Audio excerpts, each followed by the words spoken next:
Hello students, today I am here with a new video of exercise 13.1 of surface areas and volumes with next questions.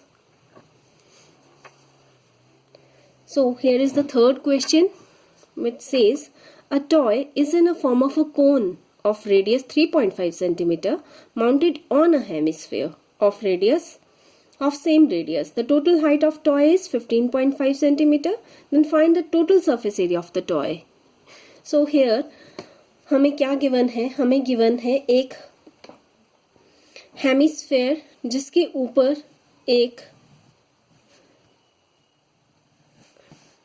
ऊपर एक कोन mounted है ऐसे, और इसका हमें रेडियस गिवन है, रेडियस और total height of the toy given है. ये रही टोटल हाइट यहाँ से यहाँ तक, तो ये आप देख सकते हैं. और इसका रेडियस है इसका 3.5 सेंटीमीटर. तो अब हमें यहाँ से पूछा गया है कि इस टॉय का टोटल सरफेस एरिया कितना होगा. तो सरफेस एरिया निकालने के लिए हमें क्या करना पड़ेगा, हमें, क्योंकि अब ये ऐसा फिगर है, इस फिगर का हम एक बार में सरफेस एरिया नहीं निकाल पाएंगे. तो हमें क्या करना है, सरफेस एरिया हमें दो पार्ट्स में निकालना है. Surface area of this hemisphere, क्योंकि इनका हमारे पास फॉर्मूला ऑलरेडी डिराइव्ड है, तो हम इससे निकाल सकते हैं. तो surface area of a hemisphere और सरफेस एरिया ऑफ अ कोन. तो कोन का सरफेस एरिया होता है, उसका फॉर्मूला क्या होता है, pi R L. L means this slant height, ये है एल. और हमें अगर हम ये एच निकाल लें, H, this is height H of the cone, base से इसके टॉप तक की height H of the cone, तो हम एल इजीली निकाल सकते हैं. ठीक है, क्योंकि हमें क्या चाहिए, हमें चाहिए सरफेस एरिया के उसके इसका जो कर्व्ड सरफेस एरिया है उसके लिए हमें उसका फॉर्मूला होता है पाई आर एल. तो एल हमें पहले कैलकुलेट करना पड़ेगा. एल कैलकुलेट करने के लिए हमें एच चाहिए और आर चाहिए, लेकिन हमें यहाँ एच भी गिवन नहीं है. तो पहले हमें ये एच निकालना पड़ेगा, हाइट ऑफ द कोन. तो हाइट ऑफ कोन अगर हम निकाल लेते हैं तो फिर L is equal to under root R square plus H square. ये इस फॉर्मूले से हम क्या निकाल सकते हैं, इसकी स्लांट हाइट निकाल सकते हैं. ठीक है, तो पहले हमें क्या गिवन है, हम ये देखते हैं. हमें रेडियस गिवन है, वो तो हमारे पास हो जाएगा, लेकिन हाइट ये गिवन नहीं है. हमें पहले ये हाइट फाइंड आउट करनी है. तो ये हाइट हम कैसे फाइंड आउट करेंगे, पहले हमें गिवन क्या है, इसमें हमें total height of the toy which is 15.5 centimetre, ये हमें गिवन है. तो ये हाइट निकालने के लिए अब ये देखिए, यहाँ पे ये जो है ये रेडियस है of this hemisphere as well as this cone.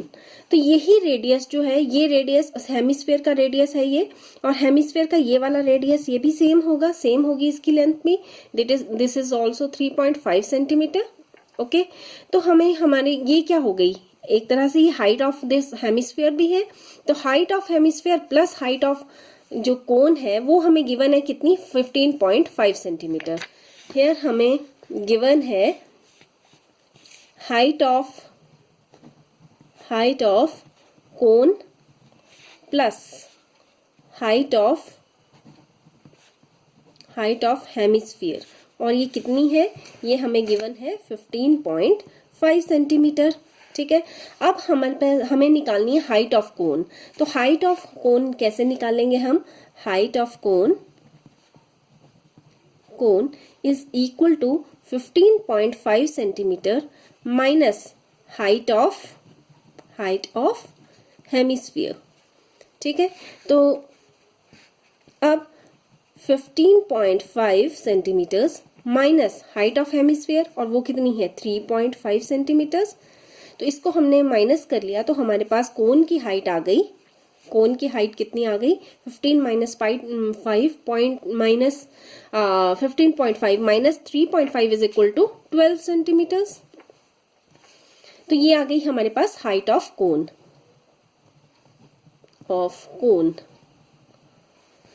Now अब हम क्या करेंगे, इसकी स्लांट हाइट निकाल लेंगे. Slant height of cone slant height L of cone is equal to, कितनी हो जाएगी ये स्लांट हाइट इसकी, कितनी हो जाएगी, under root of R square, radius का स्क्वायर 3.5 का whole square plus 12 square which is equal to under root 3.5 का स्क्वायर होता है 12.25 प्लस 12 का square which is 144 and which is equal to under root, अब हम इन दोनों को ऐड कर देंगे, तो ऐड 144 प्लस 12.25, इसको इजीली हम ऐड कर सकते हैं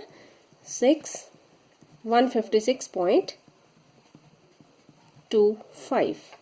तो अब ये किसका स्क्वायर है, इसका हमें स्क्वायर रूट निकालना है, तो हम इसका स्क्वायर रूट निकालेंगे 56.25।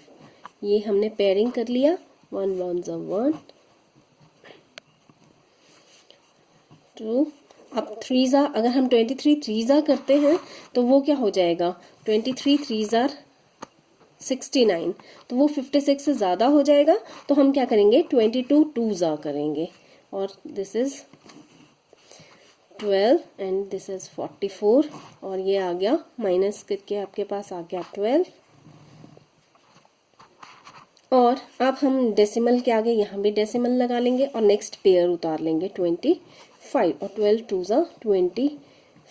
अगर हम इसको यहाँ देखें, हम 5 है तो कौन सा ऐसा नंबर है जिसको हम उसी से मल्टीप्लाई करें तो 5 आता है, तो वो है 5। तो 245 को अगर हम 5 से मल्टीप्लाई करें तो आ जाएगा 1225।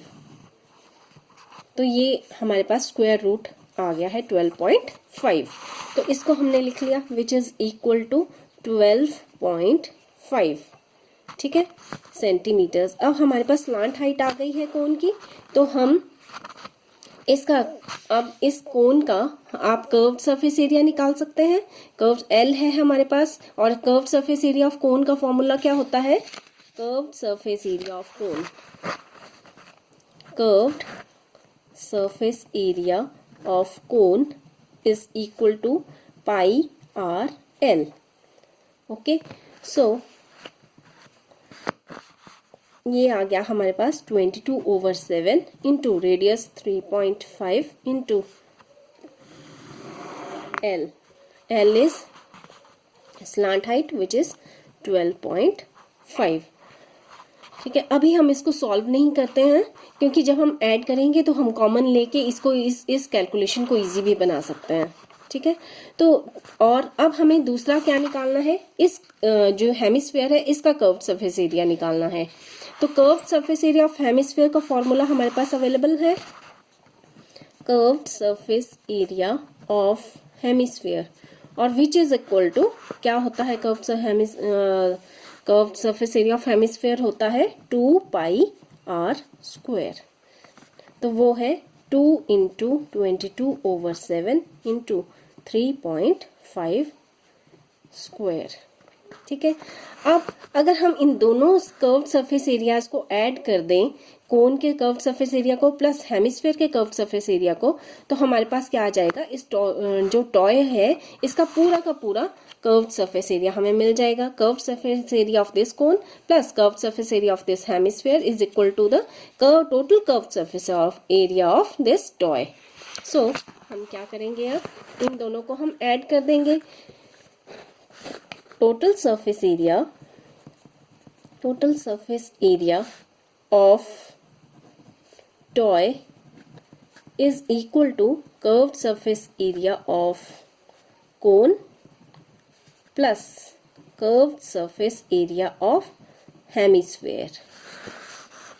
इस तरह से फिर हम वैल्यूज पुट कर देते हैं। अब दोनों की हमने दोनों ही निकाली हुई हैं।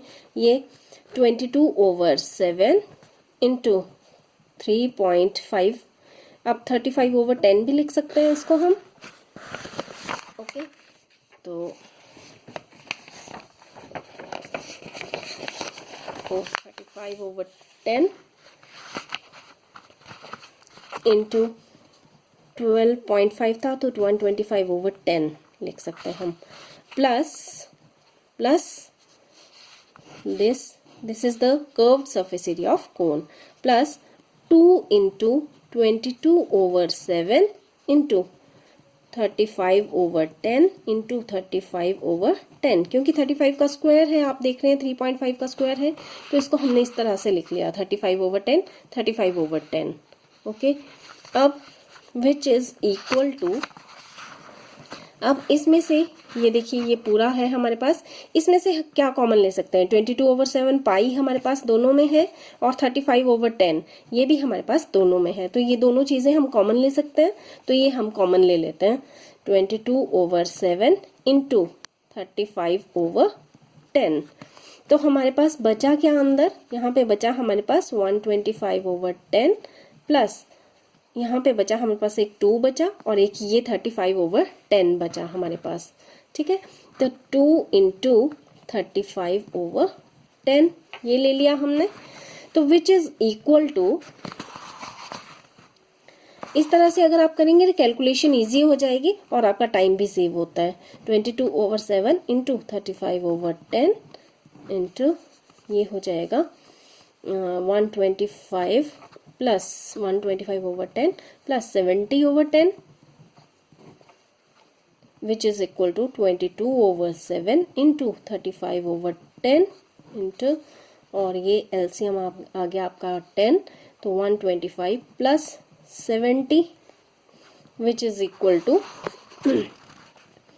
22/7 into 35/10 into this is equal to 195/10। अगर हम इसको सबको सारे को कैलकुलेट करते हैं तो हमारे पास इसका आंसर आ जाएगा विच इज इक्वल टू, अब इन सबको आप मल्टीप्लाई कर लीजिए या काट लीजिए जिस तरह से भी, 7 जैसे हम काट भी सकते हैं, 7 5 ज़ा 35, 5 2 ज़ा 10, 2 11 ज़ा 22। ठीक है, और अगर हम बस इतना ही काटेंगे तो क्योंकि अब कैलकुलेशन इजी हो गई है, 11 5 ज़ा 55 4 55, 11 9 ज़ा 99, 99 प्लस 4 11 9 ज़ा 99, 99 plus 5 is equal to 104. So 10, 11 1 ज़ा 11, 11 plus 10 21 over 10, तो which is equal to 214.5.